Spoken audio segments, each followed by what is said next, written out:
Buenas noches, bienvenidos a este programa, un programa más de la serie Desde la Otra Acera. Muy contentos, muy complacidos con ustedes por aquí, con los que estamos aquí presentes. Tenemos a la compañera Sofía Guillén, que nos ayuda en la conducción, y en Zoom tenemos al señor Andrés León Araya. Él es director del Centro de Investigación y Estudios Políticos de la Universidad de Costa Rica. Muchas gracias, Andrés, por estar aquí con nosotros. Hoy tenemos un tema que se las trae porque es un tema muy actual. El tema es monocultivos, inmigración y explotación laboral. En los últimos días hemos tenido noticias de las situaciones que se dan en las piñeras, en el norte del país. Ha sido muy recurrente el asunto, inclusive se han cerrado algunas de ellas. Es un tema también que tiene que ver con la línea que lleva la organización de la APSE, puesto que está hablando también de derechos laborales, ¿verdad? Entonces, temas que queremos que la gente conozca. Hay cosas que se dicen poquito, pero queremos que sean conocidos más, que conozcamos bien las implicaciones, lo que se está haciendo, lo que puede pasar y lo que podemos hacer. Entonces, con este tema de hoy, pues, pasamos con Sofía. Así es, muchísimas gracias por acompañarnos. Como bien decía doña Saray, el tema de hoy es complejo, también ha sido bastante ácido y trata de una realidad de miles de hogares en Costa Rica asociados a diferentes tipos de cultivos. Nos acompaña efectivamente don Andrés y les cuento que más adelante también nos acompañarán don Álvaro Zagot y doña Eva Carazo, ambos activistas ambientales que han estado además participando o que son parte de la fuerza académica de diferentes universidades públicas que tienen muchísimos años de estar estudiando este tema. Volvemos dentro de un momento, no se vayan.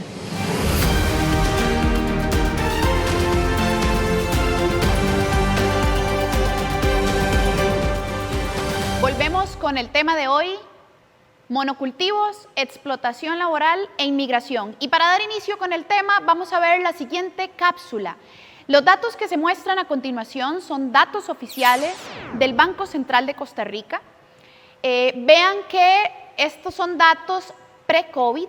Esta primera lámina nos muestra datos pre-coronavirus a noviembre del 2019, los 5 bienes que más exporta Costa Rica, el primer bien que más exporta al país, son instrumentos asociados al ámbito médico, seguidos directamente por el banano y la piña. Es decir, antes del COVID, el banano y la piña eran los 2 principales monocultivos de exportación.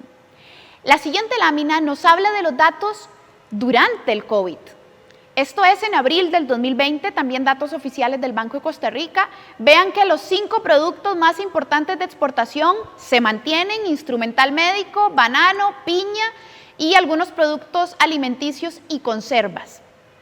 Eso significa que muy a pesar del coronavirus, los 5 productos de mayor exportación siguen contando con 2 monocultivos muy reconocidos en Costa Rica, como el banano y la piña, que además, dicho sea de paso, en su mayoría los grandes montos de exportación del banano y la piña son hechos no por locales, sino por grandes corporaciones transnacionales que exportan. Sin duda alguna han bajado las exportaciones, eso es entendible, pero siguen siendo de los mayores exportadores. Y finalmente, esta última diapositiva con la que hemos decidido iniciar la discusión de hoy nos muestra cuál ha sido la distribución del año 2000 a 2017 del cultivo de piña en el país.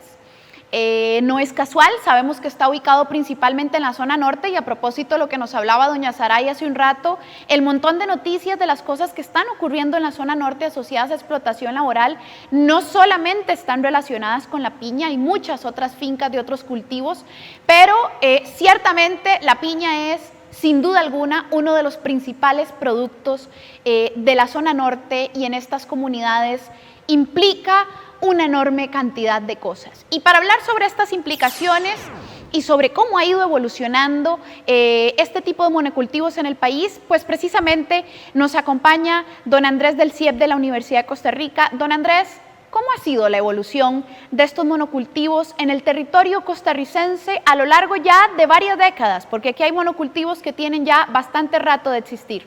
Don Andrés. Hola, Sofía y doña Saray, muchas gracias por la invitación. Bueno, lo primero que yo diría es un poco eso, más bien intentar pensar a Costa Rica sin pensar en monocultivos es imposible. De hecho, piensen, por ejemplo, en el escudo nacional y cómo tiene a su alrededor los granos de oro del café, o cómo el billete de 5 colones, que es tan famoso dentro de nuestra idiosincrasia, o tan importante en nuestra idiosincrasia, tiene tanto el banano como el café, y alrededor de eso la estructuración del Estado costarricense. A mí me parece que para empezar a entender esta expansión, o intentar entender por qué hoy en día el banano y la piña son tan importantes, es un primer elemento, como la parte histórica, pero también que entendamos un poco que es un monocultivo para entender por qué es que se expanden. Entonces, en términos generales, un monocultivo, por definición, es una gran concentración de recursos para producir un solo cultivo. Entonces, una gran concentración de tierra, una gran concentración de trabajo y una gran concentración de capital. Todo esto orientado para venderlo en el mercado para generar un excedente. Esto está basado en una simplificación ecológica, es decir, simplificar lo más posible los lugares donde se produce para tener más control y homogenización, para poder producir más en menos espacio. Entonces, en este sentido, y esto yo creo que es fundamental, el objetivo fundamental de los monocultivos hoy en día, o en términos generales, es lo de generar ganancias. No necesariamente sustentabilidad ambiental o la funcionalidad de lo que se produce, es decir, al final del día, no importa si lo que se están produciendo son piñas o se está produciendo café u otras cosas, sino que se pueda vender. Entonces, en este sentido, si bien lo que sale de un monocultivo se puede servir para alimentar o para generar cierta cantidad de empleo, ese no es el objetivo fundamental que tiene. Entonces, si pensamos en este sentido, como les decía, de que fundamentalmente un monocultivo es la concentración de recursos en pocas manos, la contracara de esto siempre va a ser la concentración del poder. Entonces, para entender la expansión, siempre tenemos que entender, por un lado, cómo se está dando esta concentración de recursos, que se traduce en formas de concentración del poder alrededor de ciertos actores, y las relaciones que tienen con el Estado para poder facilitar todo este proceso. Entonces, por ejemplo, con el banano, se trata de un cultivo que tiene una historia muy larga en el país, y que está vinculada a lo que era la UFCO y a la élite liberal hacia finales del siglo XIX. Y la idea era bastante básica en ese momento. Para los liberales, o la idea que había sobre Costa Rica, era que el país contaba con muchas riquezas naturales, pero no tenía forma de explotarlos. Y esto fundamentalmente porque no tenía suficiente capital y no tenía suficiente infraestructura. Entonces, un poco lo que vamos a conocer como el enclave bananero del que escribió Calufa y del que conocemos tanto, es fundamentalmente un trueque que se da entre el país dando tierras y otros recursos como agua y madera, prácticamente regalado, a cambio de infraestructura, que fundamentalmente iba a ser el ferrocarril. Entonces, desde ese momento va a aparecer un rasgo que es fundamental también. Por un lado, esto que les digo, la concentración de recursos que se traduce en concentración de poder, pero también por el otro lado, de que el desarrollo nacional siempre va a estar necesariamente supeditado a la inversión extranjera, y que se tiene que hacer todo lo que sea necesario para atraer esa inversión y poder mantenerla. Ahí, si quieren, después podemos hablar un poco más como de las particulares que tiene el banano hoy en día, pero me parece que ese es como el elemento fundamental, porque es uno que también nos ayuda a pensar un poco la expansión de la piña, que ha sido muchísimo más dramático por el poco tiempo que tiene, si se quiere, en el país. No es porque la piña sea muy nueva, es decir, piña se produce desde periodos precolombinos en las Américas, pero la piña que nos comemos hoy en día, esa piña amarilla y dulzona, que conocemos como la Golden, no se parece absolutamente nada a la piña que comía la gente hace 10, 15, bueno, hace 30, 40 años, antes de los 70 y los 80.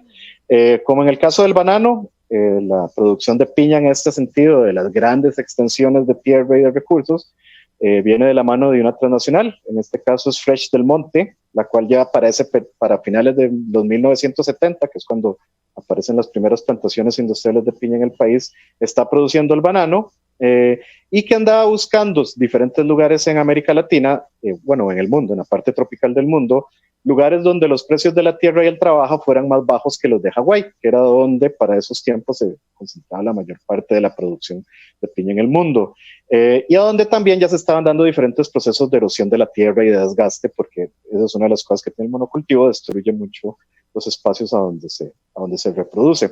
Entonces, en la zona de Buenos Aires, en el sur del país, es donde se van a encontrar las condiciones ideales, y ahí es donde aparece Pindeco, que significa Pineapple, la Pineapple Company, que es una subsidiaria de Fresh del Monte para la producción de piña en el país. Aquí el trueque es distinto, pero de nuevo tenemos esta idea del trueque que les estaba contando un poco con el enclave bananero. Por un lado está, a finales de los 70s y 80s, recuerden que estamos en medio de la crisis económica del país y está toda esta idea de la necesidad de la atracción de inversión extranjera directa. Entonces, a cambio de atraer inversión extranjera directa y la creación de divisas a través de la exportación, el país da un conjunto de incentivos arancelarios y de acceso a la tierra. Por ejemplo, si nos acordamos de los certificados de abono tributario, los infames CAT, Pindeco va a terminar concentrando, por ejemplo, un 10% de todos estos certificados. Y esto se va a convertir en una de las grandes fuentes o impulsos que permite que la piña se empiece a desarrollar. Entonces, de una vez, bueno, y además tenemos el régimen de zona franca y otras exenciones fiscales que tienen las empresas piñeras. Entonces, aquí, como podemos ver de nuevo, está la concentración de tierra, trabajadores, que son los necesarios para que este tipo de cosas se puedan producir, así como la palanca estatal para poder mover estos recursos para este tipo de producción. Entonces, al final del día, el monocultivo tiene que ver muchísimo más con el poder y la generación de ganancias que lo que tendría que ver con alimentar o con generar trabajo bueno o con generar otro tipo de condiciones.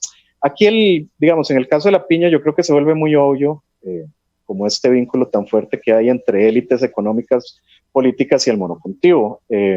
Por ejemplo, muchas de las tierras que empezó comprando Pindeco en el sur eran propiedad de viejas familias terratenientes de la zona, y en el caso de la zona norte, ahora que está tan en boga, es todavía más evidente muchos de estos vínculos. Por ejemplo, familias muy viejas como la Bolio, de Alfredo Bolio, que son familias muy viejas terratenientes en la zona, ganaderas, transformaron sus viejas fincas ganaderas en fincas de producción de piña, o pensemos en personas como Juan Carlos González y lo que tiene que ver con Tío Peleón y la producción de arroz, que son otros productores muy importantes de piña. Ambos, por ejemplo, Bolio y González, los dos estuvieron en gabinetes del gobierno durante ese periodo, pero además los dos han sido parte de la junta directiva de la CANAPEP, que es la Cámara Nacional de Productores y Exportadores de Piña. Entonces, ese círculo que se empieza a generar entre producción de este tipo de cosas, poder político y la concentración que se genera alrededor de estos cosas va a ser como uno de los elementos fundamentales. Alrededor de eso ya podemos ver otras dinámicas que si quieren lo dejamos más a ver si ustedes quieren que exploremos algo en particular, pero por ejemplo, en la zona norte está todo el tema del desmantelamiento del apoyo a los pequeños productores, que se da a partir de la década de los 90, es decir, al mismo tiempo que la cantidad de crédito para las piñeras y que le están dando los CATs y el crédito para las piñeras aumenta en un 500%, cae en un 90% la cantidad de crédito que se le está dando a la producción de granos básicos. Entonces lo que estamos viendo es que hay una estrategia estatal con políticas públicas dirigidas en términos muy generales a producir este tipo de paisajes y esta forma de producir que, como digo, y yo creo que hay que reiterar bastante, no tiene como objetivo final ni alimentar a la gente, ni generar empleo, ni necesariamente desarrollar a las comunidades alrededor de las que se encuentra, sino a generar ganancias económicas y acumulación de capital en términos como muy generales. Bueno, y escuchándolo, Andrés, vamos a ver, pareciera que ha existido una especie de ligamen histórico entre las oligarquías locales y cierto capital transnacionalizado para la consolidación de cultivos o de monocultivos con estas características, ¿verdad? Que además creo yo hoy en la Costa Rica del 2020 no necesariamente podemos poner en el mismo plano de lo que significa en términos de repartición de fincas y demás la piña y el café, ¿verdad? Porque parecieran ser como dos mundos relativamente diferenciados. ¿Por qué nos concentramos un poco en este programa en la piña y en el banano? Porque da la impresión de que la piña y el banano son representativos de un modelo de desarrollo que particularmente la piña es como el mayor de los nombres que lleva, un modelo de desarrollo que empezamos a consolidar en los 80, el banano tiene rato de estar acá, pero la piña sí es como muy representativo de un modelo de desarrollo en el que lo que importaba era la generación de ganancias, en donde hubo una especie de matrimonios económicos o de negocio entre oligarquías locales y capitales transnacionalizados, pero también en donde se diseñó toda una política pública asociada, ¿verdad? Es que las políticas públicas han ido en coherencia de fomentar el desarrollo de ciertos sectores productivos, y entre esos sectores productivos que la política costarricense escogió desde los 80, de los sectores clave eran los exportadores. Y si entre los exportadores vemos que la piña y el banano iban viento en popa, gran parte de la política pública ha estado direccionada a impulsar este tipo de productos. Ahora, ¿por qué yo hago hincapié en eso? En que hay una relación entre política pública y resultado de las ganancias de estos monocultivos. Porque yo creo que de fondo aquí tiene que haber una discusión de modelo de desarrollo. Ha sido un modelo de desarrollo que ha facilitado y que ha promovido la concentración de riqueza y todo lo que implica en torno a los monocultivos. Una de las cosas o una de las consecuencias de estos monocultivos están relacionadas con el ámbito ambiental y otras también con el ámbito social. Nos acompañan don Álvaro Zagot, él es abogado y académico de la Universidad de Costa Rica, y doña Eva Carazo, activista e investigadora. Ambos nos van a hablar un poco sobre esa cara de la moneda que casi nunca se habla, la cara ambiental de los monocultivos de piña y banano en Costa Rica. Don Álvaro. Saludos, mi nombre es Álvaro Zagot Rodríguez, soy abogado, soy profesor en la Universidad de Costa Rica y trabajo en denuncia ambiental. Sobre la conflictiva socioambiental generada con monocultivos, especialmente con el caso de la piña, que es la que conozco, debo decir que hay muchísimos cortocircuitos donde no se respetan los principios del derecho ambiental, como por ejemplo para que tomar decisiones se tenga que hacer estudios científicos de la ciencia y la técnica que digan si es oportuno o no. No se respeta el principio precautorio, es más, no se respeta ni siquiera la fiscalización, puesto que tenemos cultivos de piña en áreas silvestres protegidas. Las comunidades se ven sumamente afectadas. En Siquirres hay un caso muy interesante, particular y lamentable, donde se vio que se estaba contaminando el acuífero. No obstante eso, que Acueductos Alcantarillados tuvo que llevar agua durante muchísimo tiempo en camiones cisterna. Yo creo que este costo nunca subió a los piñeros. De hecho, se estableció también una moratoria de la actividad piñera, y a nivel municipal, Sala Constitucional conoce el asunto porque los empresarios lo llevaron hasta allá, y la Sala, curiosamente, resuelve de que la actividad comercial y empresarial debe respetarse sobre los derechos humanos fundamentales, lo cual fue verdaderamente lamentable. Es decir, hay mucha situación incorrecta en Costa Rica.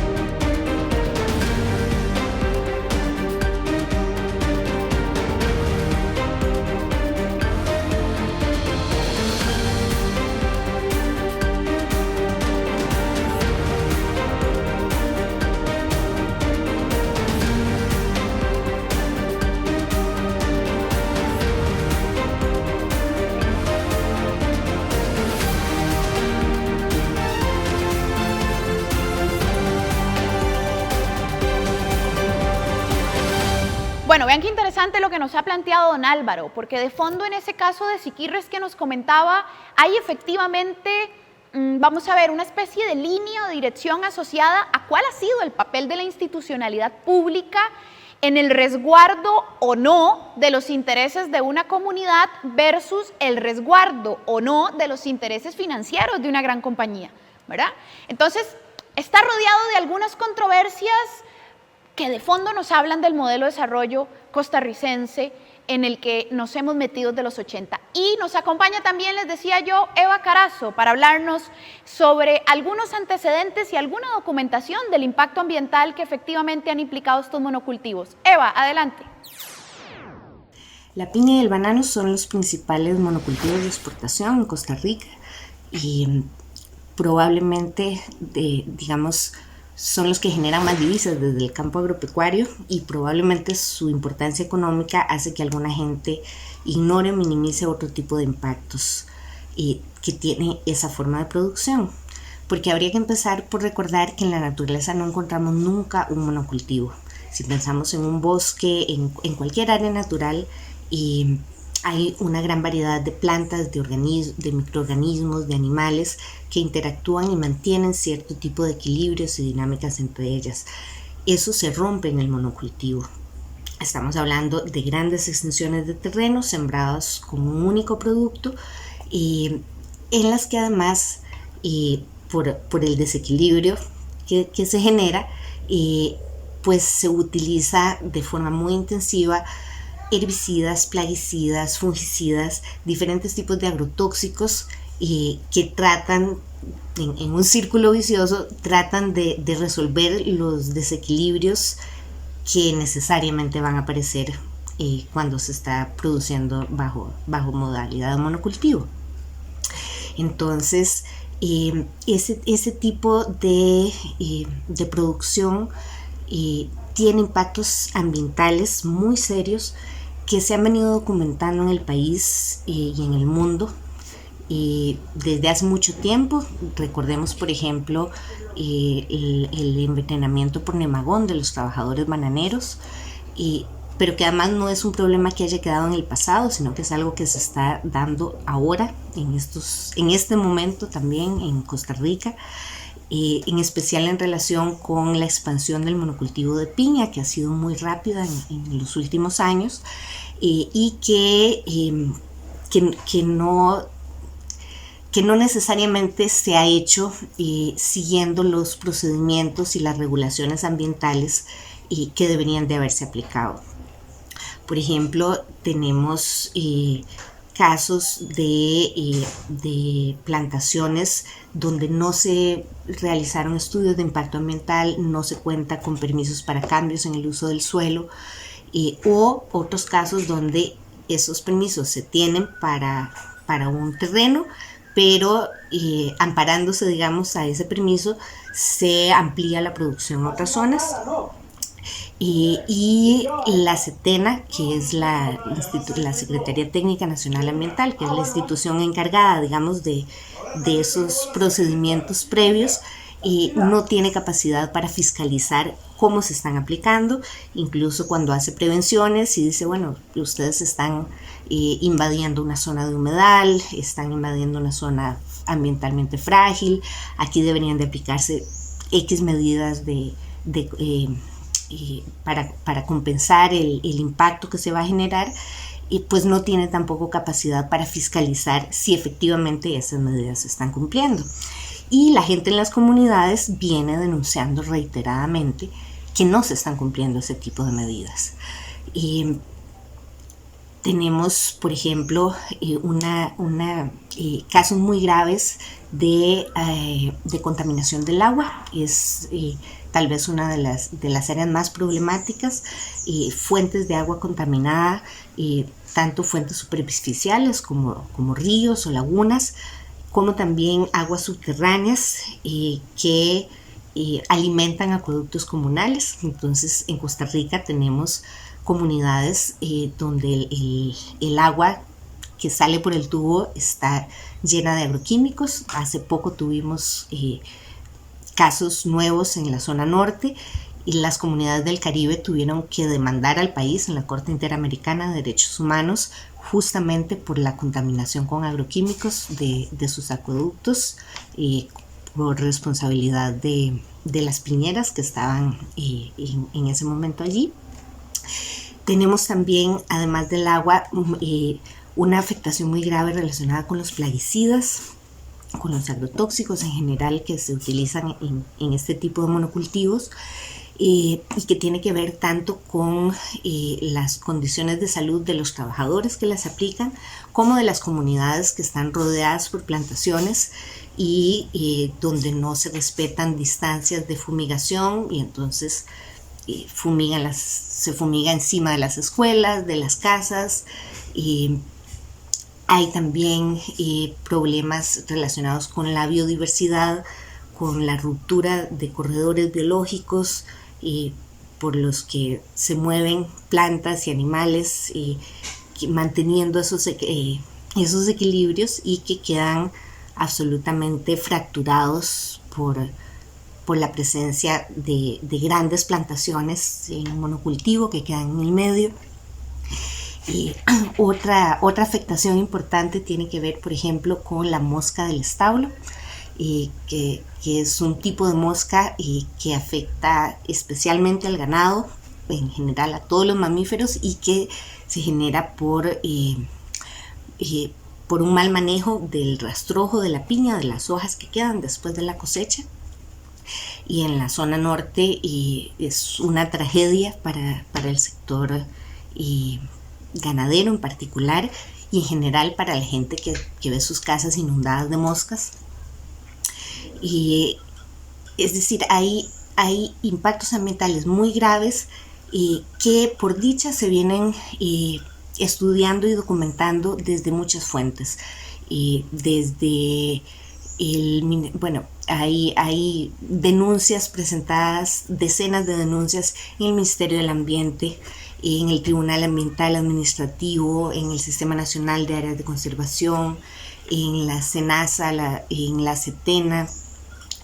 También afortunadamente hay cada vez más programas y proyectos desde universidades públicas, por ejemplo, que venimos estudiando esta situación, documentando todo lo que está sucediendo, porque son cosas que las comunidades que las viven directamente las tienen muy claras, saben que eso está ocurriendo, denuncian, dejan registros, pero es importante que el resto del país reconozcamos esa realidad y pues empecemos a cambiar conductas en relación con ella.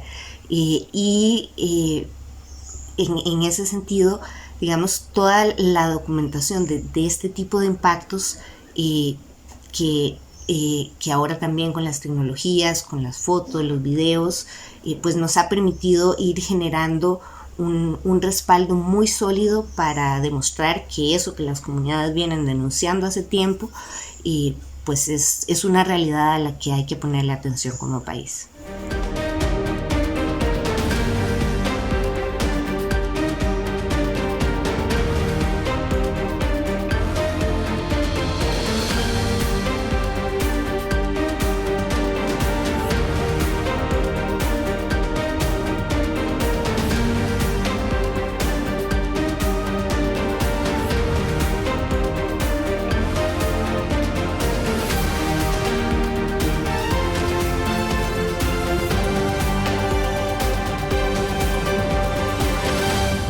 Bueno, impactos ambientales existen, no hay quite. Ahora, ¿cuál ha sido el papel del Estado en medio de todo eso? Y es que estos sectores han sido privilegiados, ¿no? Es decir, es innegable que los grandes sectores asociados a las exportaciones y ganancias del banano y la piña, con el paso del tiempo en Costa Rica han sido sectores tremendamente privilegiados. Doña Saray, ¿por qué será que el impacto ambiental de estos monocultivos es importante considerar para un docente del MEP? Porque bueno, este es un programa coproducido por la APSE. ¿Qué tiene que ver esto con la APSE? Sí, bueno, aquí lo importante es, como decía Sofía, recordar que somos docentes y en este país hay escuelas y colegios casi en todo lado, ¿verdad? Escuelas es por todo el país. Ellos se dan cuenta de las situaciones que se dan como estas. Como educadores, pues ya tenemos que estar al tanto de eso, y más que se ven las situaciones que se puedan presentar, ¿verdad? Como en algunos momentos que se han dado noticias, porque aparte de que el tema es muy delicado y afecta mucho a la población, afecta mucho a la economía, ¿verdad? Los pequeños productores,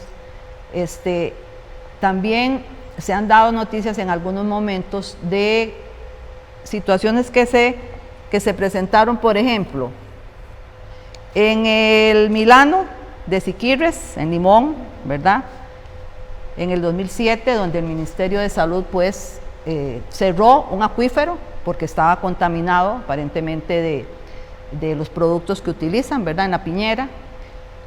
Y a pesar de que lo que tenía que hacer el ministerio era estar llevando, ¿cómo se llama?, cisternas con agua, pues el asunto no pasó a más y la gente pues sigue con la incertidumbre de qué está pasando con los acuíferos. Bueno, ahí en esas comunidades tenemos instituciones educativas, ¿verdad? Tenemos docentes, tenemos niños.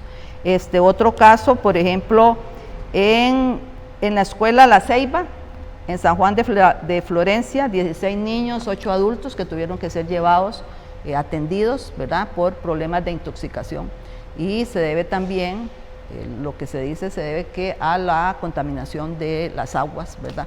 Es lo que más se da, y como usted decía antes, se hacen investigaciones o se indica que puede ser por esto, pero bueno, el asunto no se resuelve, ¿verdad? Y ahí es donde uno se preocupa porque, primero porque somos población, ¿verdad? Y segundo porque también tenemos ahí escuelas con niños, familias y todas las familias que hay, ¿verdad? Por dar un ejemplo, en el caso de educación, tenemos muchos casos más en otros lugares, por ejemplo, hablemos de Santa Rita, Las Tablas y Santa Isabel en Río Cuarto, ¿verdad? Esto es en el lado de San Carlos, por ahí, ¿verdad? Entonces, son algunos casos, pero hay muchos. Por ejemplo, el lado de Buenos Aires, donde está Pindeco. Ese es un tema muy viejo, digamos. Pindeco tiene años de años, yo me acuerdo, ¿verdad?, de que uno escuchaba y veía, porque cuando usted pasa por Buenos Aires ve todas las piñeras, pero uno escuchaba, ¿verdad?, de las condiciones de los trabajadores, de la situación que se daba, trabajadores costarricenses, ¿verdad? Estamos hablando de esta parte que se está dando en el norte, que también tiene que ver con inmigrantes, ¿verdad? Sí. Ahí que las condiciones son deplorables, todavía peores, ¿verdad? Entonces, siempre hemos escuchado de esto, tenemos mucho tiempo y por ejemplo, lo que uno dice, bueno, ¿se corrigieron o no se corrigieron? Eso va a depender. Pero vemos que ellos siguen avanzando y ahora tenemos también en el norte, ¿verdad?, cerca de la frontera con Nicaragua, más de estos enclaves, casi se les puede decir, ¿verdad? Porque al ser un monocultivo que tiene grandes extensiones de terreno, pues en esas zonas usted no ve nada más que caseríos, lo que utilizan en las plantaciones, y piña y piña y piña por todo lado, ¿verdad? Y eso nada más, usted no ve ningún otro tipo de progreso.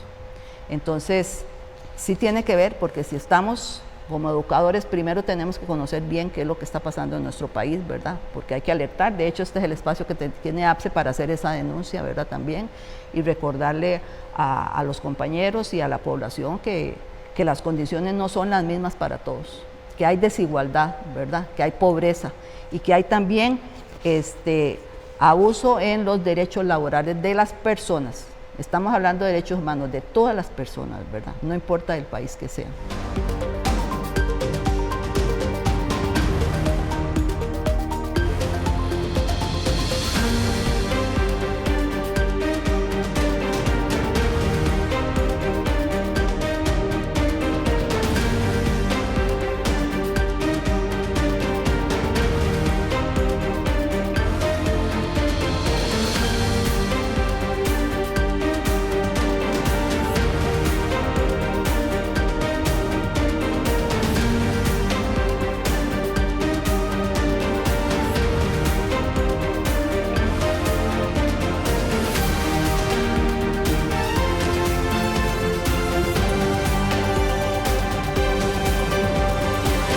Tema de principios, de derechos humanos, y además ciertamente dan clases ahí, viven ahí, tienen estudiantes que padecen estas problemáticas, familias enteras, pero además en medio de estos enclaves no podemos abordar los temas asociados a desigualdad en pobreza en Costa Rica si seguimos ignorando una serie de advertencias que tenemos desde hace rato, de puntos suspensivos, de cosas pendientes por resolver. Y entre las cosas pendientes por resolver está, ¿qué hacemos ante esto? ¿Cómo tratar esto? Bueno, vamos a un corte y ya regresamos, porque vamos a volver con Andrés y vamos a hablar sobre empleo en los monocultivos.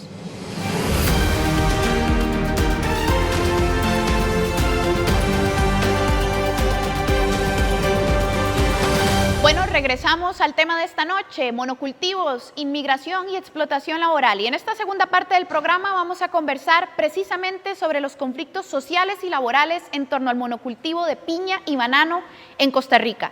Y para eso hemos decidido recopilar un fragmento de un documental elaborado por Era Verde, en donde hacen un extraordinario trabajo de campo y van a preguntarle a personas que viven directamente esta realidad cuáles son los conflictos sociales que hay alrededor, que han sentido trabajar allí allí. Pasamos a ver la cápsula número 2 con algunas de estas exposiciones. Sí, el tema laboral es un tema muy complicado y muy problemático.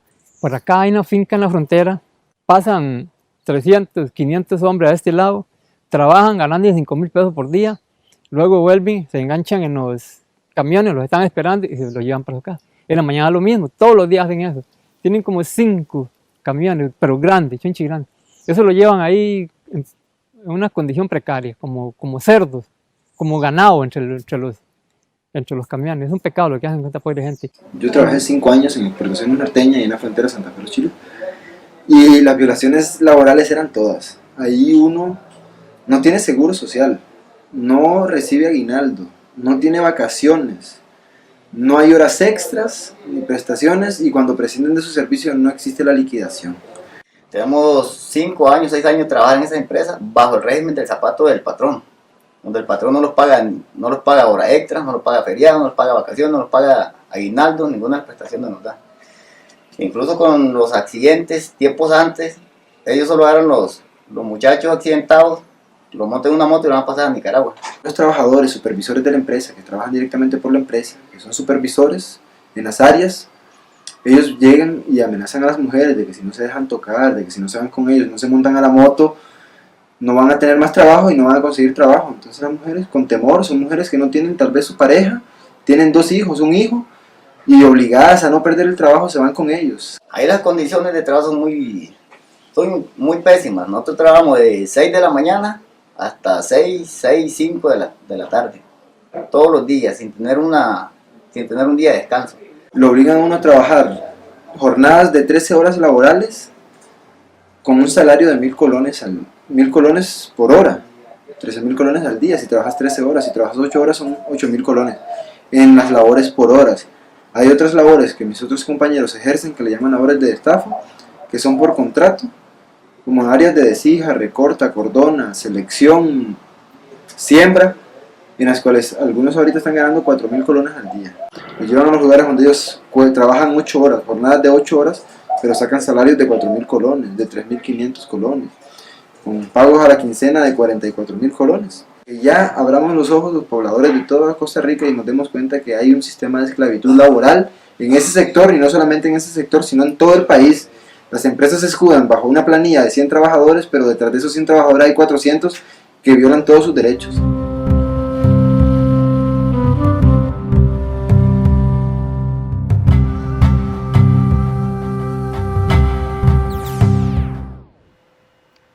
De las anécdotas que acabamos de escuchar, hay muchísimos puntos sobre la mesa. Explotación laboral, evidentemente.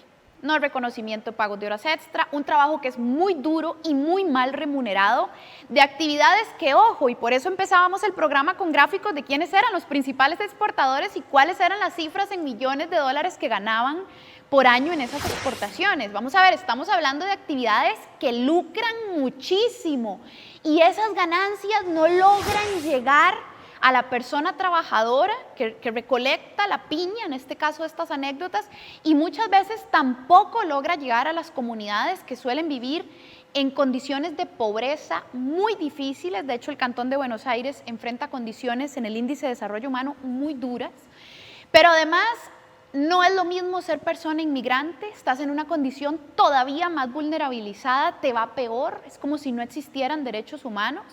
Peor si sos mujer también, alguno de los recolectores lo comentaba, compañeras que se sienten solas, que tal vez tuvieron que llegar solas a hacer la recolección y están a merced de lo que suceda, ¿verdad? En un ambiente en el que parece que a veces no hay derechos humanos básicos. En fin, es toda una problemática la que hay alrededor del monocultivo. Andrés, hablemos un poquito de las características del empleo de estos monocultivos. Ya hemos adelantado evidentemente el tema con estas anécdotas, pero platiquémoslo desde un punto de vista más documentado. ¿Cómo ha sido el empleo de este tipo de actividades productivas? Yo creo que para responder a esa pregunta tendríamos que empezar por una premisa bastante general y bastante básica, y es que la lógica productiva de este tipo de monocultivos para exportación es necesariamente sacrificial. ¿A qué me refiero con esto? Es que si el objetivo central es la generación del lucro, la conservación de esos recursos y esas cosas que son necesarias para su producción no son tan importantes. Y en esto nos podemos referir tanto a la tierra, con lo que tiene que ver con la erosión, o como mucho la discusión que se ha dado también sobre deforestación alrededor de estos temas, pero también con cosas que se hacían antes en esa tierra. Es decir, siempre cuando pensamos en el cálculo sobre monocultivo y la cantidad de hectáreas de piña, pocas veces hablamos de qué era lo que se hacía ahí antes. Y cómo eso también es sacrificar formas en que la gente vivía, formas en las que la gente organizaba la producción, organizaba sus familias, organizaba sus comunidades, y cómo también eso tiene que ser sacrificado para la producción en estos términos. Pero también pensemos en el agua y la contaminación de agua, como en el caso de Milano y el Cairo, del que se hablaba anteriormente. Y por supuesto, de lo que va a estar en el centro, porque al final del día son las personas que verdaderamente generan esa riqueza, estamos hablando de los trabajadores. Ahora, si a esto le sumamos que adentro de la lógica de atracción de inversión extranjera directa, el concepto central es esta idea de la competitividad, podemos ver, porque la competitividad, bueno, puede significar muchas cosas distintas, pero lo podemos entender en términos muy fáciles con hacer más con menos. Es decir, en este caso, por ejemplo, producir más banano, más piña, pagando menos, y pagando menos en tierra y pagando menos en trabajo. Entonces, la supuesta ventaja competitiva que tienen países como Costa Rica, y por la razón por la que hay tanta piña, es el tema de que se consigue trabajo y tierra muy barata, y que eso va a ser de una u otra forma estos elementos. Entonces, cualquier normativa que vaya a favor de la protección, ya sea del ambiente o de las personas trabajadoras, va a aumentar los costos, y por tanto se vuelven o van a volver al país y van a volver a este tipo de industrias menos competitivas.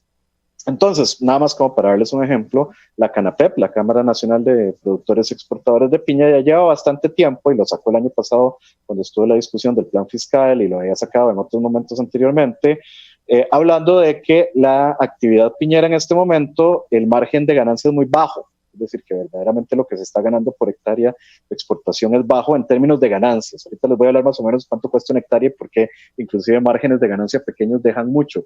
Pero yo creo que no hay ninguna razón de por qué no creerles, en el entendido de lo que ellos vienen diciendo, es que si les ponen impuestos o les empiezan a cobrar más o cualquier cosa que aumente los costos, va a hacer que seamos menos competitivos y que por tanto vamos a exportar menos. Ahora, veamos un poco cómo es que se estructura la producción de piña, y a partir de eso podemos ver un poco cómo está esta lógica estructural con respecto al trabajo. Según datos del MAG, producir una hectárea de piña cuesta entre $10,000 y $15,000, ¿verdad? Que ya eso de por sí es prohibitivo para pequeños productores, pero en general eso es lo que vale una hectárea. Ahora, si tomamos en cuenta que la mayoría de esos costos tienen que ver con el paquete tecnológico, tiene que ver con abonos, tiene que ver con plaguicidas, tiene que ver con maquinaria, tiene que ver con todos estos elementos, los cuales en su gran mayoría entran al país pagando pocos aranceles o pagando nada, digamos, por entrar.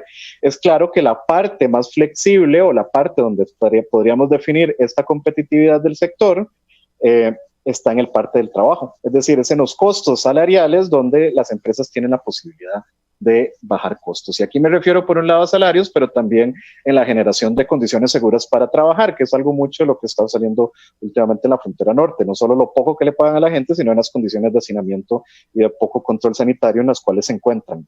Que por cierto, no es nada nuevo. Es decir, esto es algo que viene pasando por lo menos desde mediados de los 90s, o antes, inclusive en otros productos. Pero por eso el tema del trabajo se vuelve un tema tan conflictivo, y es algo que sale a relucir mucho actualmente en el contexto de la pandemia, pero por ejemplo con estos trabajadores de la piña que están hablando sobre las huelgas, un caso que ha venido a través del tiempo, pero también ahí es donde empezamos a ver muchas de las viejas estrategias que el sector sindical conoce bien, de actividades antisindicales y antitrabajo, que es por ejemplo todo el tema de la generación de las listas negras, que se supone que son ilegales en términos de código laboral, o la contratación de migrantes irregulares.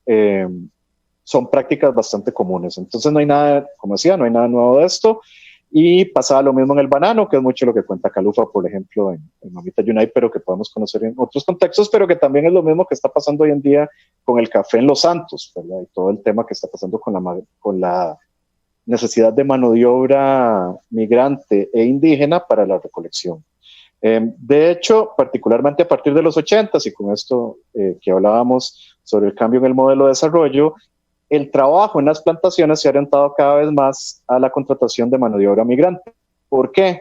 Porque esta es la población más vulnerable y por tanto es la más explotable. Y aquí yo creo que es fundamental de nuevo hablar del rol que ha tenido el Estado sobre todas estas cosas, que a veces es muy sutil, pero a veces es muy evidente. Entonces, por ejemplo, en la zona norte hoy en día se está hablando acerca de cerrar los puntos ciegos y limitar el cruce de personas indocumentadas, pero por lo menos desde los 90 ya hay informes del Ministerio del Trabajo que hablan de la presencia significativa de trabajadores nicaragüenses indocumentados recolectando naranja, y de cómo estos son contratados por enganchadores o por intermediarios, y cómo hay muchas denuncias que se presentan de cómo estas son personas que tienen arreglos con la policía fronteriza, por ejemplo, para que lleguen a hacer redadas a algunas de las plantaciones el día antes o el mismo día que se supone que les van a pagar el salario, o que los dejan en condiciones donde no pueden presentar denuncias.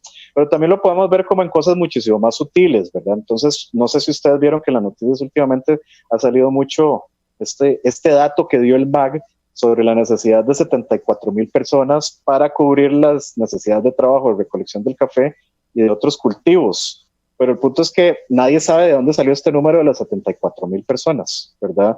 Es decir, Gustavo Gatica lo decía el otro día, no tenemos que es un investigador de la UNED, que por cierto trabaja con Eva, lo decía el otro día, no tenemos la más mínima idea de dónde sale este cálculo. La única forma en la que el MAG puede estar dando un cálculo que, por cierto, es más amplio que lo que generalmente nos tiran las encuestas de hogares con respecto a la necesidad de trabajo para estas fechas, es porque hay información interna que se está moviendo entre las empresas y el Estado. Es decir, lo que estamos hablando es de ciertos arreglos para intentar hablar de una cierta cantidad de personas que tienen que estar ingresando para la recolección de esto, y que no lo podemos calcular ni siquiera en términos de la calidad del trabajo que se está generando.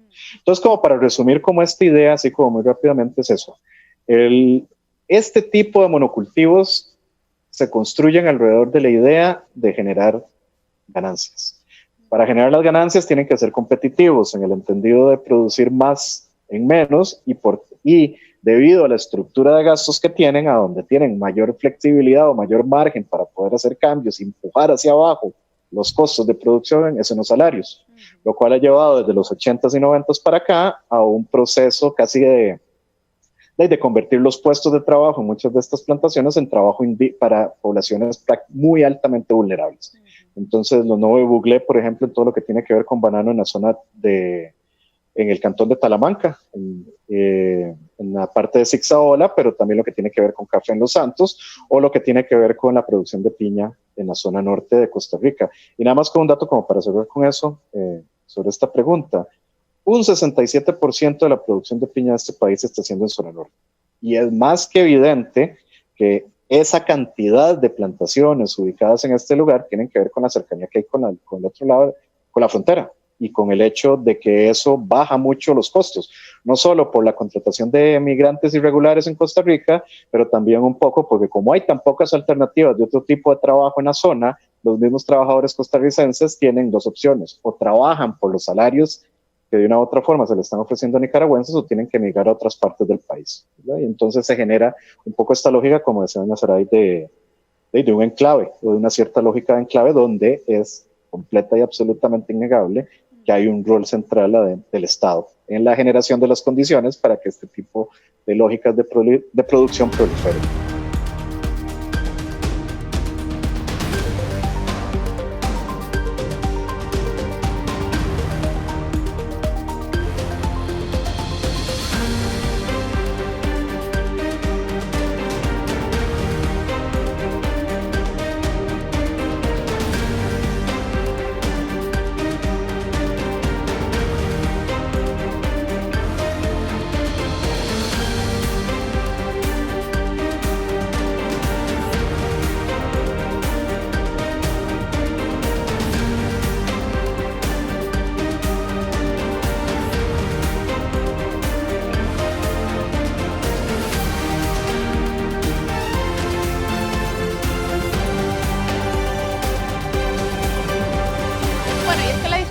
competitividad es una discusión bastante vieja, efectivamente, muy vinculada a la nueva consolidación del modelo de desarrollo en los 80s, y recuerdo yo que en la discusión de hace 10 años del TLC, mucho del discurso y de la insistencia de aprobación es que, bueno, hay que hacer aperturas, pero además de ahí tenemos que darles todos los privilegios posibles dentro del territorio nacional porque si no se nos van. También en la reforma fiscal sigue siendo la discusión de nuevo, no podés cobrarles impuestos, es que si no se van porque dejan de ser competitivos. Hoy de nuevo en la explotación laboral la discusión es no podés hacer que cumplan derechos laborales porque si no dejan de ser competitivos y se van. La pregunta, creo yo, es si realmente queremos como país seguirle apostando a un modelo de desarrollo que insiste en ponernos a competir con la esclavitud, básicamente, que es con lo que estamos compitiendo, que también es una discusión asociada a las maquilas y a otro tipo de producciones. Ahora, creo que hay dos preguntas fundamentales que yo identificaría de lo que hemos venido conversando. Número uno es, ¿qué le queda a las comunidades en donde pasan estos monocultivos? ¿Verdad? Ya vimos que hay consecuencias ambientales muy fuertes, ya vimos que implica a veces contaminación del agua, del aire, de la tierra.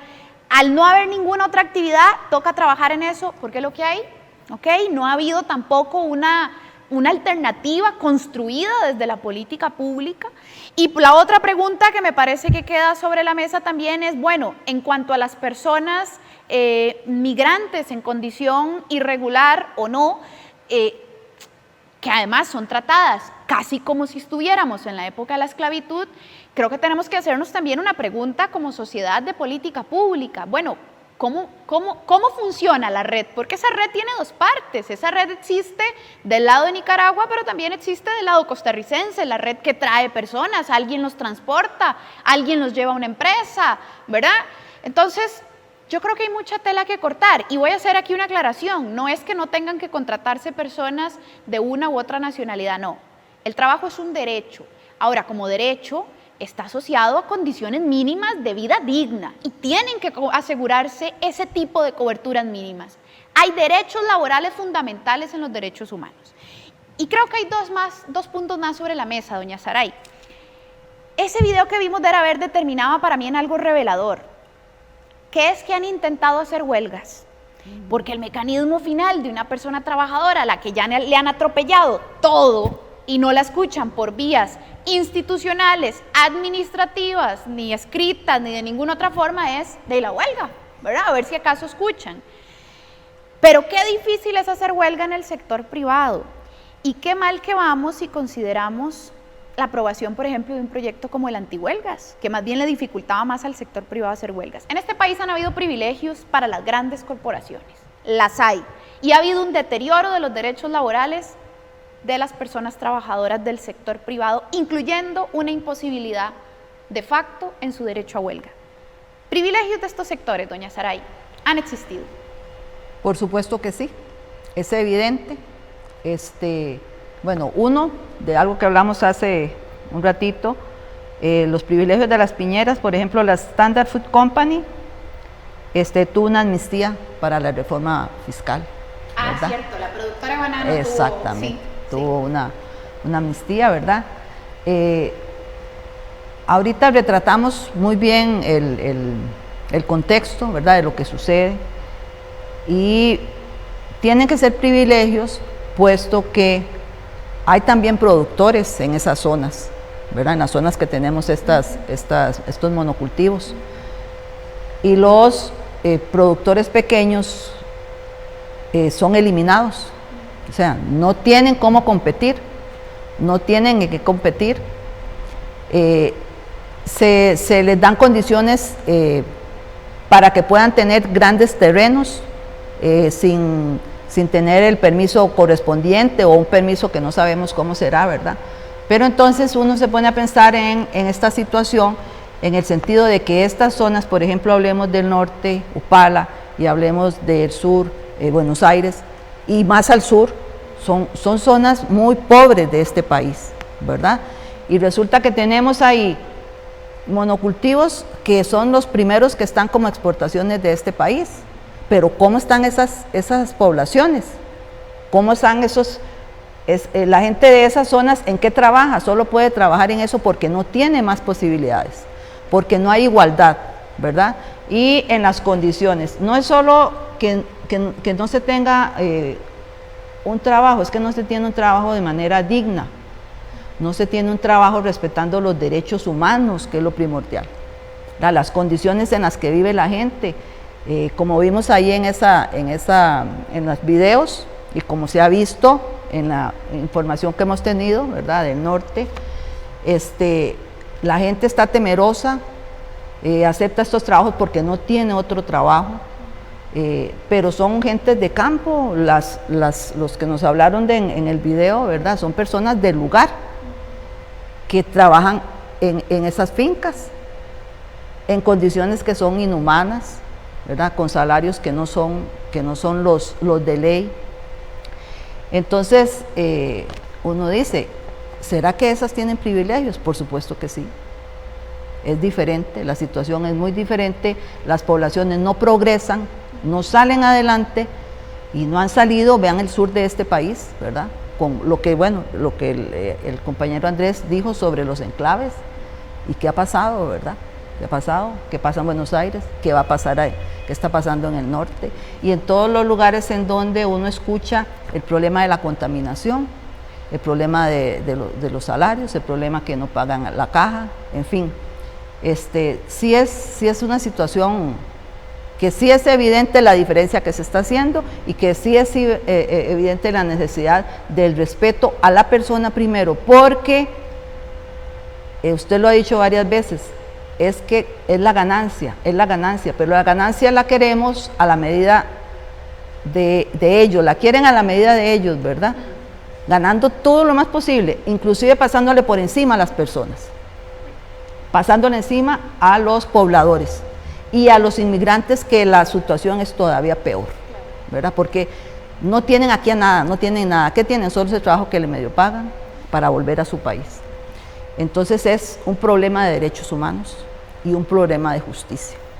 Que ha salido a la luz recientemente por la pandemia, ¿verdad? Y porque hubo o hay problemas asociados a lograr asegurar la salud pública, pero que eso tiene rato de estar pasando, esa explotación tiene rato. Y sale porque nos afecta a todos la pandemia. Correcto. Sí, si no, tampoco sería noticia, ¿verdad? Eso es también lo delicado de este asunto, ¿verdad? Entonces todo el mundo está pendiente como qué está pasando por allá, que cuántos van a venir, que cuántos no van a venir, y es injusto, ¿verdad? Es injusto porque son seres humanos, son personas de las que estamos hablando. Claro, es un tema de derechos humanos. Y decía el semanario Universidad hace poco, titulaba un artículo llamado "Precarización laboral preparó el terreno para la explosión de contagios en la zona norte". Vean la cantidad de dimensiones que tienen este tipo de problemáticas. Hay una persona que está siendo explotada, hay una comunidad que no está logrando ver los beneficios y hay un país que además termina siendo afectado por la irresponsabilidad de algunos grandes patrones, de algunas grandes corporaciones que insisten en no asumir los derechos laborales que corresponden. Y yo quisiera tomar un punto que doña Saray puso a la mesa, y es la afectación que puede implicar el avasallamiento de estos grandes monocultivos, usualmente concentrados en pocas manos corporativas, versus la realidad que enfrentan las pequeñas fincas, ¿verdad? Que es muy diferente, los dos están dedicados al agro, pero el pequeño en Costa Rica tiene todas las reglas en contra.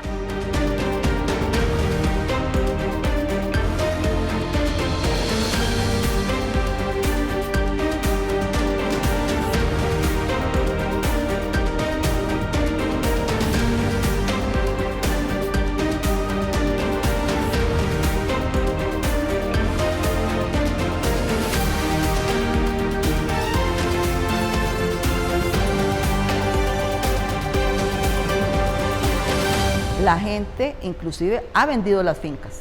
Claro, en medio de la quiebra no les quedó más, o sea, ha tenido que vender sus fincas. Uno lo ha escuchado, esas situaciones, ¿verdad? En donde de ahí no lo puede poner a producir. ¿Qué le queda? Venderle la finca al monocultivo. A la piñera, ¿verdad? O a la bananera. Y ahí se van extendiendo. Exactamente. Entonces, qué diferente es hablar del pequeño, ¿verdad?, versus algunos sectores que han sido privilegiados. Ponía usted un ejemplo muy explícito. En la reforma fiscal que fue aprobada hace 2 años, se le dio una amnistía tributaria a la Standard Fruit Company, ¿verdad?, que es una de las que cultiva banano, que ya vimos que es de los principales productos de exportación en Costa Rica. Pero ¿cuántas amnistías tributarias se le dieron al pequeño? ¿verdad?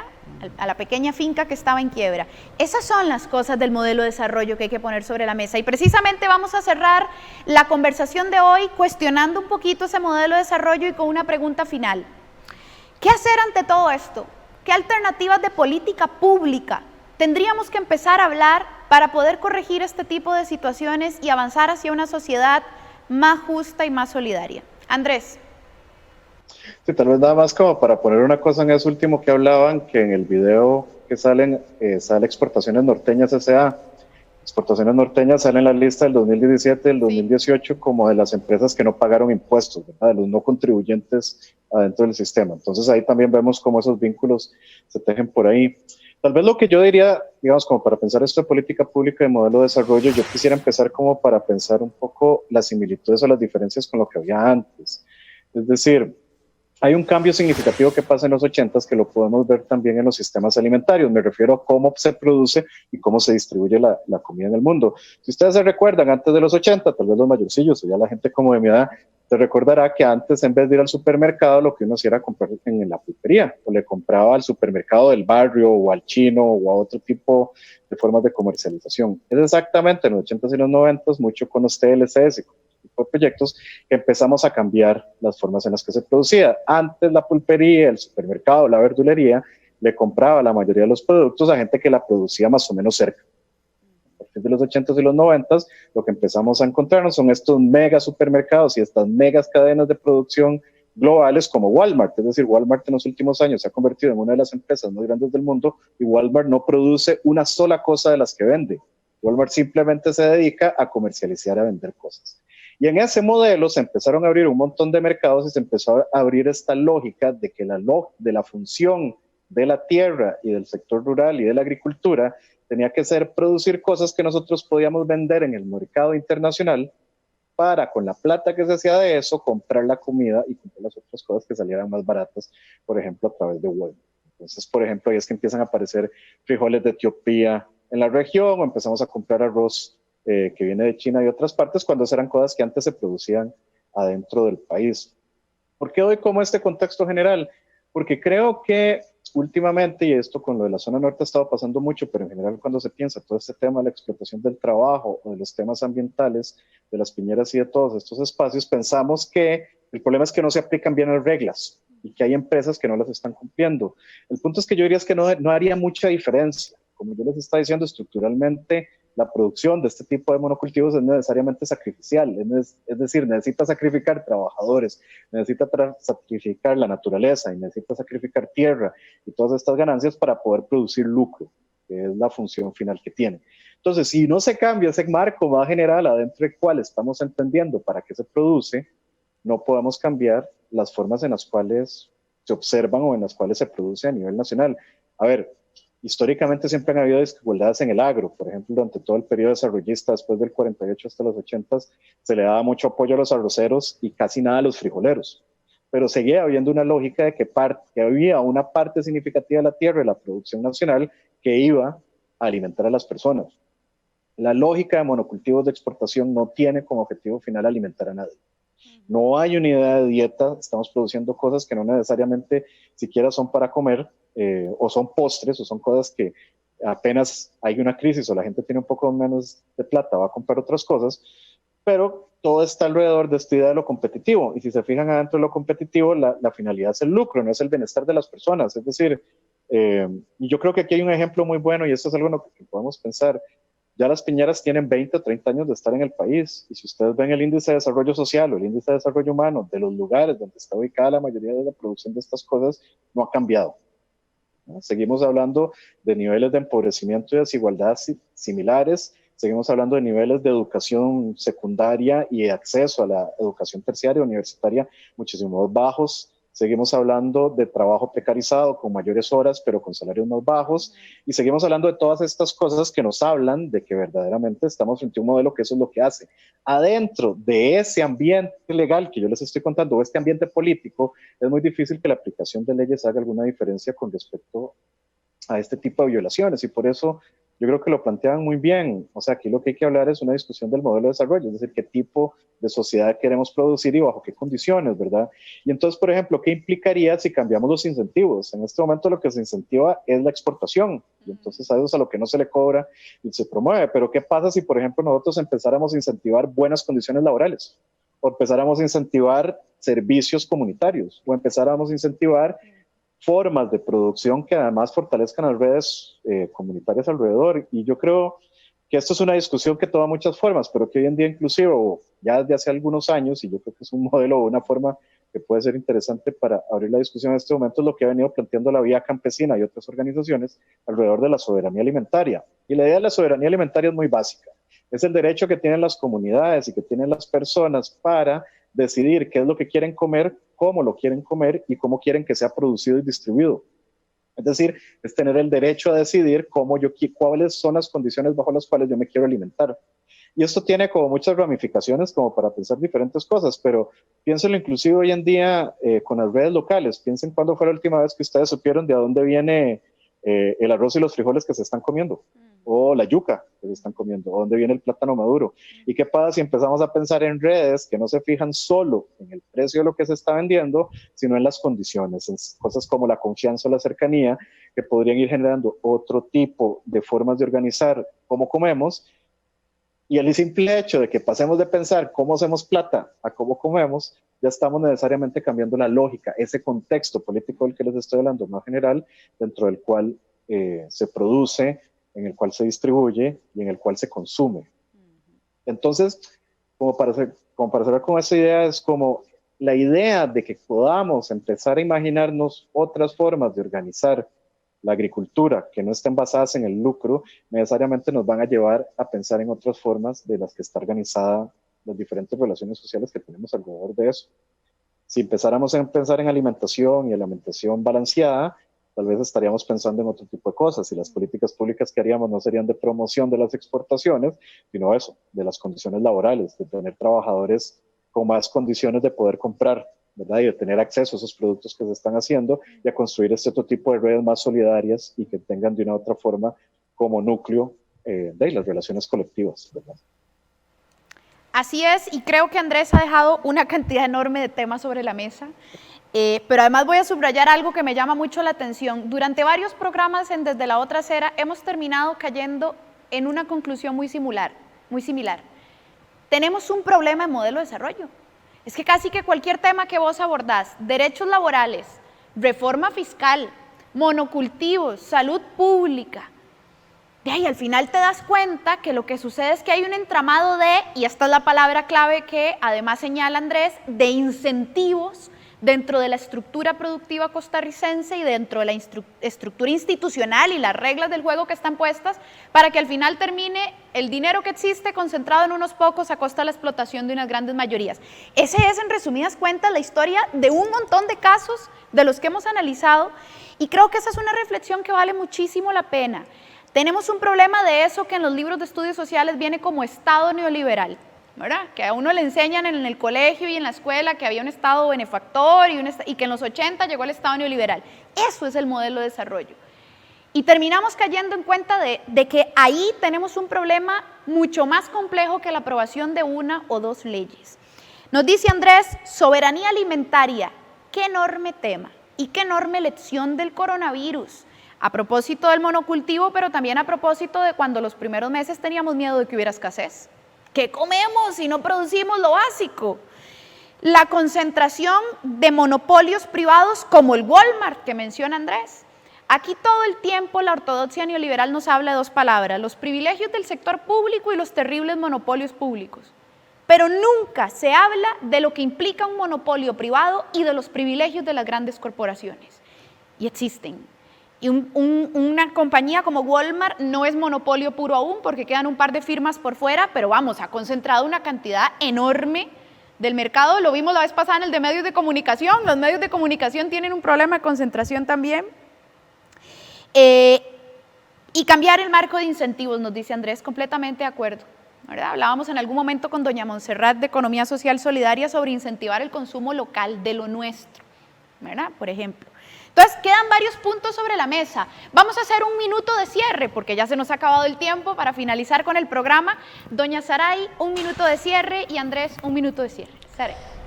Bueno, con lo que usted decía y que decía también Andrés, la pandemia nos ha venido a decir, a dar más bien un espacio. Nos ha venido a dar un espacio porque hemos tenido que volver a lo que está pasando, a qué va a pasar con este país, a qué vamos a hacer, en donde unos deciden que lo que queremos es seguir como con lo que teníamos, con todo este montón de privilegios y condiciones especiales que ellos dicen, ¿verdad? Que ellos piden, y otros que con este espacio lo que decimos es que hay muchas más opciones para cambiar ese modelo de desarrollo. O sea, ya es mucho tiempo de estar Costa Rica en esta situación, ¿verdad? De que hay mucha pobreza, hay mucha, ¿cómo se llama?, diferencias, las condiciones de las personas no son las mejores en muchas partes del país. Entonces, es un llamado a que cambiemos esto. ¿Cómo? Bueno, de ahí tenemos que hacer hacer catarsis, como dicen, ¿verdad? Hacer conciencia de lo que está sucediendo. Ahora, nosotros lo estamos haciendo, en el caso de nosotros como la APSE, con este espacio. O sea, estamos llamando y develando toda la verdad que está sucediendo, que se está dando en el país, y llamando a volver a recobrar esos derechos que tenemos, ¿verdad? Como país. A que no puede ser que solo unas partes, unas fracciones, unas minorías, el famoso 1% de este país diga qué es lo que tenemos que hacer con este país. Y eso no puede ser. Nosotros somos muchos, queremos las mejores condiciones para todos, sabemos que en algunos casos tienen que haber cosas que no son iguales para todos, pero no pueden haber unas diferencias tan marcadas como las que existen en este momento en este país, y que en todos los programas que hemos estado haciendo se han mostrado, ¿verdad? Se han mostrado esas diferencias. Entonces, eso es lo que estamos haciendo el espacio, abriendo una ventana para que la gente tome conciencia de lo que está pasando. El COVID está cada vez más fuerte en este país. Hablamos en algún momento de la seguridad alimentaria, porque en primer momento eso fue lo que pensamos, nos van a dejar sin comer y todo el mundo se va a comprar de todo. Pero seguimos y esta pandemia se pone más fuerte en este país, más grave. ¿Qué va a pasar? ¿Seremos capaces de cambiar en alguna medida, de tomar conciencia, todos y especialmente los que más tienen? Porque como decía Sofía, se han encargado de estar machacando, que es un problema fiscal, que es un problema de sector público, ¿verdad? Pero esas empresas grandes que tienen acumulado capital, porque los únicos que pueden tener ahorros son los ricos, los pobres viven día con día, y por eso aquí en APSE nosotros vemos cómo los buses pasan todos los días con gente que viene a trabajar, porque si no viene a trabajar no come, ¿verdad? Entonces, si vamos a seguir en esta situación o si de verdad vamos a tener que poner barbas en remojo y dejar. Y lo más difícil son los que más tienen, y cuando la gente más tiene no quiere soltar nada. Y no quiere soltar ni siquiera para los que en este momento están sin trabajo, ¿verdad? Y no quiero decir que todos, pero son muchos, porque también hay gente que sí es consciente de esa situación, ¿verdad? Con sus trabajadores. Sí. Entonces, sí, y entonces, de ahí tenemos que y uno dice tenemos porque se siente, porque somos de este país, ¿verdad? Y queremos que todos fuéramos uno, pero no es así. No es así. Por ejemplo, nosotros como sector público nos sentimos más llamada la atención, más detrás de nosotros, ¿verdad? Y más que están ahí encima viendo a ver qué hacen. O sea, al final, ¿qué queremos? Que todos los trabajadores y la población de este país, todos de ahí quedemos como a la mitad del salario que tenemos todo el mundo. ¿Es una solución? Y eso no es solución.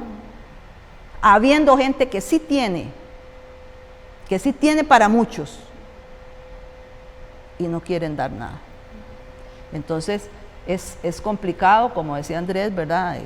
Eso se viene dando y se viene dando, pero bueno, yo pienso que, volviendo a lo que dije al principio, este COVID nos está dejando un espacio para que pensemos en que podemos hacer cosas, podemos cambiar cosas, como está pasando en algunas zonas del país, en donde hay redes por WhatsApp o por Facebook, en donde los productores, para poder salir adelante, los pequeños, los medianos, están tratando de vender sus productos, ¿verdad?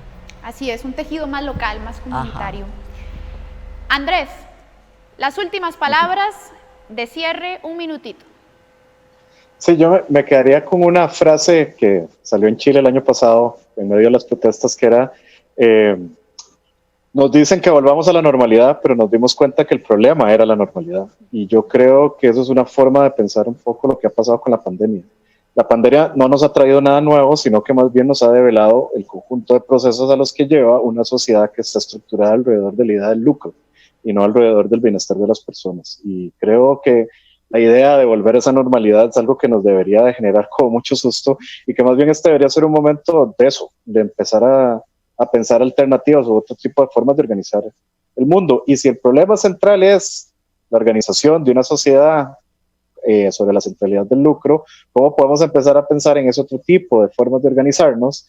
Que ese no sea el centro, sino que sean otras cosas, que puede ser la solidaridad. Yo les decía lo de la alimentación con lo de la soberanía alimentaria y todas estas redes como pequeñas, porque a mí me parece que es como exactamente lo opuesto a la lógica del monocultivo, ¿verdad? Que es como ese templo, más bien el lucro convertido en agricultura. Entonces, ¿cómo se verían ese otro tipo de relaciones y cómo nosotros las podemos reproducir desde ahora, a partir de las cosas que hacemos, de a dónde compramos, de a quién le compramos, de qué tipo de relaciones construimos alrededor de eso y cómo se van construyendo todos estos diferentes elementos? Pero yo me quedaría con eso. No volvamos a la normalidad, porque la normalidad era el problema. Así es, muchísimas gracias Andrés por acompañarnos, a doña Saray por estar siempre acá y a quienes hoy nos han acompañado como don Álvaro y Eva también con sus comentarios, a ustedes por habernos sintonizado. Permitamos que la pandemia nos enseñe algunas lecciones. Escuchemos, informémonos. Muchas gracias por acompañarnos y nos vemos en el siguiente jueves del programa Desde la Otra Acera.